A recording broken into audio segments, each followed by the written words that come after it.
कल्पना कीजिए एक ऐसी रात जब आसमान से घनघोर बारिश हो रही थी।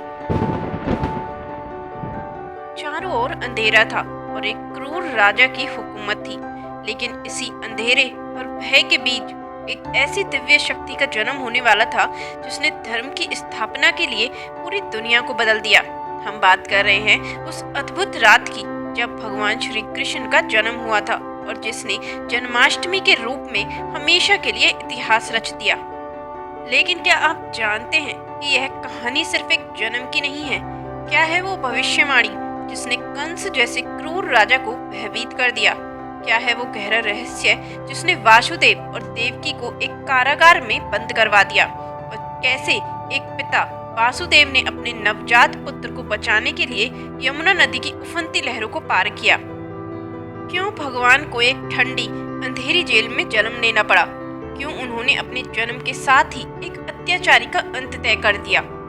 आज हम उस अविस्मरणीय रात की हर परत को खोलेंगे। हम जानेंगे उस प्रेम, साहस और विश्वास की कहानी को जिसने एक सामान्य बालक को भगवान के रूप में स्थापित किया। इस यात्रा के अंत तक आप न केवल श्री कृष्ण के जन्म की कहानी को जान पाएंगे बल्कि आप खुद को एक गहरे विश्वास और प्रेरणा से भरा हुआ महसूस करेंगे। क्या आप तैयार हैं इस दिव्य खोज के लिए? दोस्तों, श्री कृष्ण के जन्म की कहानी शुरू होती है एक भविष्यवाणी से। मथुरा का राजा उग्रसेन था, लेकिन उसका क्रूर और महत्वाकांक्षी पुत्र कंस सत्ता पर कब्जा करना चाहता था। कंस की बहन देवकी का विवाह वासुदेव के साथ तय हुआ। शादी के बाद कंस अपनी बहन और जीजा को रथ में बिठाकर विदा कर रहा था। तभी आकाशवाणी हुई, हे कंस, जिस बहन को तू इतने प्यार से विदा कर रहा है उसी के 8वें पुत्र के हाथों तेरा वध होगा।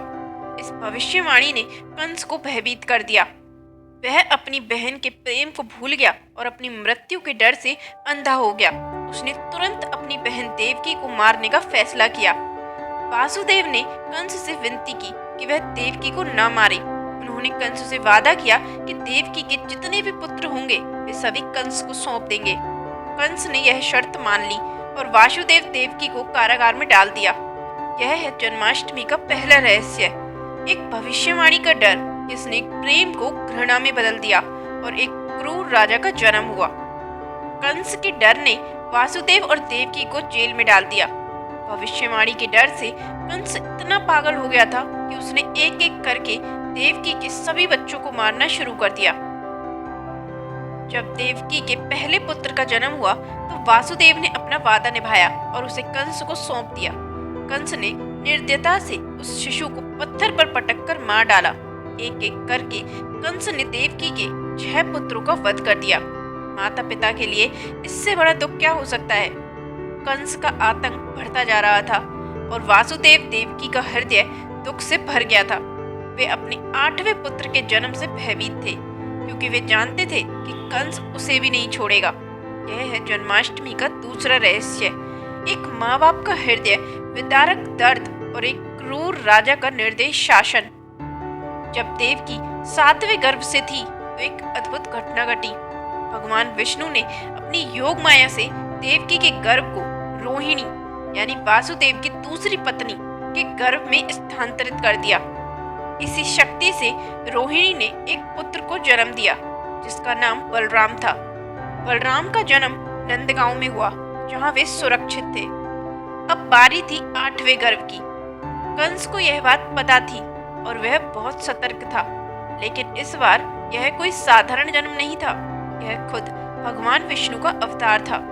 यह है जन्माष्टमी का तीसरा रहस्य, योग माया का चमत्कार और एक दिव्य जन्म की तैयारी।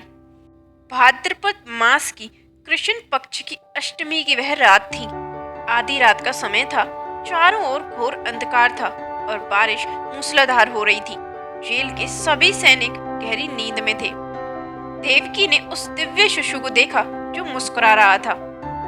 वासुदेव और देवकी ने शिशु को प्रणाम किया। शिशु ने उन्हें दर्शन दिए और बताया कि वह भगवान विष्णु का अवतार है और वह कंस का वध करने आया है। शिशु ने वासुदेव से कहा कि वह उसे चुपके से गोकुल में नंद बाबा के यहाँ पहुंचा दे और वहां से उनकी नवजात पुत्री को यहाँ ले आए। जैसे ही शिशु एक साधारण बालक में बदलता है, कारागार के दरवाजे अपने आप खुल जाते हैं और सभी पहरेदार गहरी नींद में चले जाते हैं। यह है जन्माष्टमी का चौथा रहस्य, एक दिव्य जन्म और अलौकिक शक्तियों का चमत्कार। वासुदेव अपने पुत्र को बचाने के लिए निकल पड़े। घनघोर बारिश हो रही थी और यमुना नदी उफान पर थी। वासुदेव के पैरों में लोहे की बेड़ियां थीं, लेकिन उनके हृदय में अपने पुत्र को बचाने का साहस था। जैसे ही वासुदेव यमुना नदी में प्रवेश करते हैं, नदी का जल अपने आप शांत हो जाता है और वासुदेव के लिए रास्ता बन जाता है। शिशु को बारिश से बचाने के लिए शेषनाग प्रकट होते हैं और अपने फन से शिशु के ऊपर छांव कर देते हैं। वासुदेव ने यमुना को पार किया और गोकुल में नंद बाबा के यहाँ पहुंचे। नंद बाबा के घर का दरवाजा भी अपने आप खुल गया। वासुदेव ने शिशु को नंद और यशोदा के बगल में लिटा दिया और उनकी नवजात पुत्री को अपने साथ ले आए। यह है जन्माष्टमी का 5वां रहस्य, एक पिता का असीम प्रेम और प्रकृति का सहयोग। जब वासुदेव वापस जेल पहुंचे तो बेड़ियां फिर से लग गईं और दरवाजे बंद हो गए। कंस को पता चला कि 8वें बच्चे का जन्म हुआ है तो वह तुरंत जेल आया। वह शिशु को देखकर उसे मारने के लिए तैयार हो गया। यह शिशु कोई साधारण बालिका नहीं बल्कि योगमाया थी। वह हवा में चली गई और कंस को चेतावनी दी, हे मूर्ख, जिसे तू मारने वाला था वह तो गोकुल में सुरक्षित है, तेरा अंत निकट है। योग माया की यह भविष्यवाणी कंस को डराती है, लेकिन वह अब कुछ नहीं कर सकता था। इस प्रकार श्री कृष्ण का जन्म होता है और वे नंदगांव में यशोदा के लाडले बन जाते हैं। जन्माष्टमी का पर्व हमें सिखाता है कि बुराई पर अच्छाई की जीत निश्चित है। यह पर्व हमें साहस, प्रेम और विश्वास की प्रेरणा देता है। श्री कृष्ण की कहानी हमें सिखाती है कि चाहे जीवन में कितनी भी मुश्किलें क्यों ना हो, अगर हमारा विश्वास और प्रेम सच्चा है तो हर बाधा को पार किया जा सकता है। भगवान कृष्ण ने गोकुल और वृंदावन में बचपन बिताया, माखन चुराया, गोपियों संग रास रचाया, कालिया नाग का मर्दन, इंद्र के घमंड को तोड़ने के लिए गोवर्धन पर्वत उठाना। हर लीला एक शिक्षा थी कि अन्याय का अंत और भक्त की रक्षा भगवान अवश्य करते हैं। श्री कृष्ण जन्माष्टमी केवल भगवान के जन्म की कहानी नहीं है, यह संदेश है जब अन्याय बढ़ता है, जब निर्दोष रोते हैं, तब ईश्वर स्वयं या उनके रूप में कोई ना कोई अवतार लेकर उनकी रक्षा करते हैं।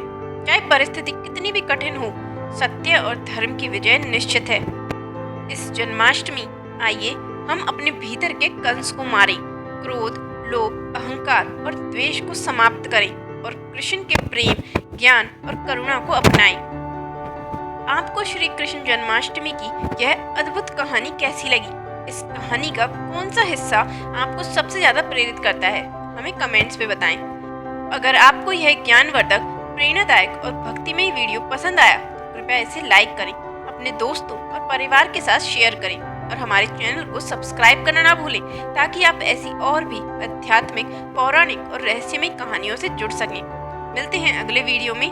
आपको श्री कृष्ण जन्माष्टमी की हार्दिक शुभकामनाएं। जय श्री कृष्णा।